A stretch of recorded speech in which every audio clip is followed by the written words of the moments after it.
How's it going, everybody? Today we're asking a really interesting question. This is going to be a really interesting video. We're looking at Southern Seminary. This video is entitled, "Is the Fall of Satan Really Described in the Bible?" You might be thinking, what are you talking about? What kind of question is that? Because we just did 2 videos discussing the fall of Satan in the Bible. We looked at Isaiah, we looked at Ezekiel. In this video, we're going to focus more so on Isaiah 14. And we're asking the question, was that even about Lucifer? So if you guys haven't watched already, check out those 2 other videos and then come back and watch this one because this is going to be real interesting. Is the fall of Satan really described in the Bible? Let's see what Southern Seminary has got to say. Secondly, there's a comparison being made between the king of Babylon and a Canaanite myth. Archaeologists have discovered from Ugarit many passages and texts that deal with the Canaanite religion. In these stories, Baal is said to die and to rise again. The dying and rising of Baal are associated with the change of the seasons. So in the springtime, when things are growing, he's rising, and in the winter, when the crops are finished, he's dying. So there's a story about how Baal has died and his throne is empty, and the chief god, the creator god, El, and his wife are discussing what should be done. And the wife of the creator god suggests that she put one of her sons on the throne in the place of Baal. This son of hers is called Athtar. And so Athtar tries to go up to heaven and go up to the mountain that where the gods have their great assembly, their great council. And he tries to sit on the throne of Baal or Baal, and he's too small. And so he's cast down to the earth. He's cast down to the underworld. A lot of parallels right there. Right? Well, let's keep going. And so the king of Babylon is being compared to this young upstart god who tried to take the place of the chief god on his throne. And let me pause it right there, and let me pull up Isaiah 14. Just so we have some context here, right? So we were talking about the fall of the king of Babylon. We're continuing to talk about the fall of the king of Babylon. And then this is subheaded the fall of Lucifer. So who is Lucifer here? How you are fallen from heaven, O Lucifer, son of the morning. Fallen from heaven, what if it is this Athtar figure?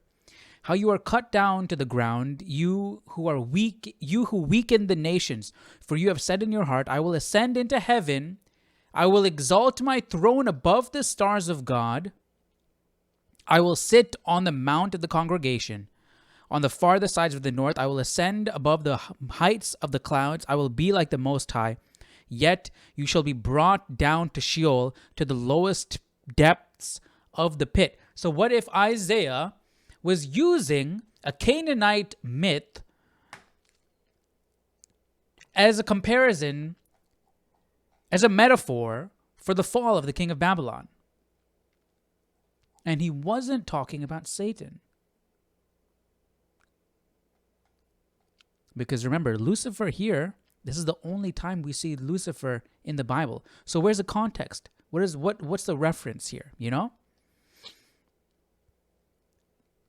That's very interesting. And again, we touched on the more traditional, the more widely accepted interpretation of Isaiah 14 before in those other previous 2 videos.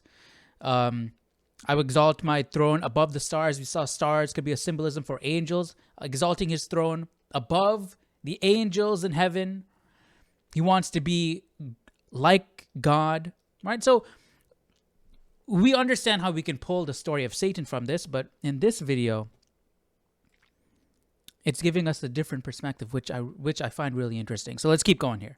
And was way too small and cast down to the earth. In the text of Isaiah 14, the king of Babylon is called O Shining One.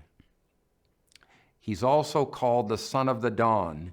These are titles that are used for this Canaanite god in this story that I'm talking about. He's called Shining One, and he's called the Son of the Dawn. If that's the case, that's pretty direct. You know what I mean? That's a pretty direct reference if that's the case. The Hebrew word halel literally means, "O shining one," and it's a reference to the morning star, to Venus. When this word was translated into To the morning star, that's Lucifer, right? That's what we think. I mean, Lucifer translated, right? Doesn't it mean morning star?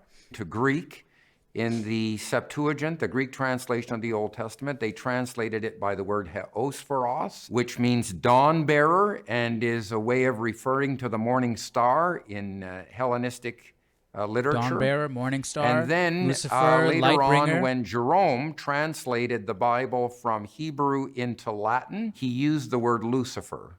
Okay, there we go. So Lucifer is simply a Latin word that means light bearer and is a reference to the morning star. So Lucifer is not a personal name. It's a descriptive title. It comes from the Septuagint. How insane is that? So what if this is the case, and then if this is the case, Satan's name is not Lucifer? Which in turn comes from the Hebrew text. And Isaiah is mocking the king of Babylon by calling him the name that is used for this young upstart god. And he's saying, you think you are the greatest in the world and you are at the height of everything. You're absolutely not a god, and you're going to be cast down to the underworld. How insane is that?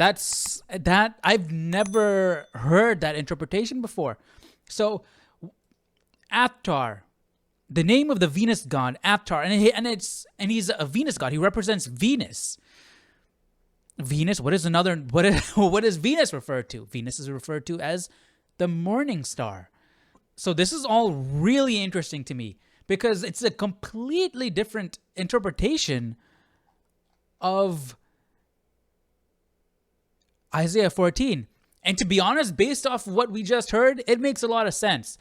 The next thing I would like to do is probably delve more into Athtar, more into that myth, and maybe see how it lines up more so. Because I can still see this being a reference to the fall of Satan. The thing is, if Son of the Morning is a direct reference to Athtar, I mean, that's pretty compelling, you know? Because if this follows the same beats as the story of Athtar, that's really compelling. That's what makes this interpretation really compelling. This is where we get our story of the fall of Satan from. I mean, a big chunk of it. And if it's not talking about the fall of Satan, that's really significant. So let me know your thoughts down below in the comment section. What did you guys think about this? I know this was just a little tiny clip of this video. If you guys want to check out the entire video, I will leave the link down in the description for you to check out. Let me know what you think about this interpretation. And if you have more information on Athtar, this Canaanite myth, or if you're able to draw more parallels, or if you don't even agree with this interpretation and you have a different interpretation, let me know all that stuff down below in the comment section. Let me know your thoughts, and I'll see you all in the next video. Take care. Bye-bye.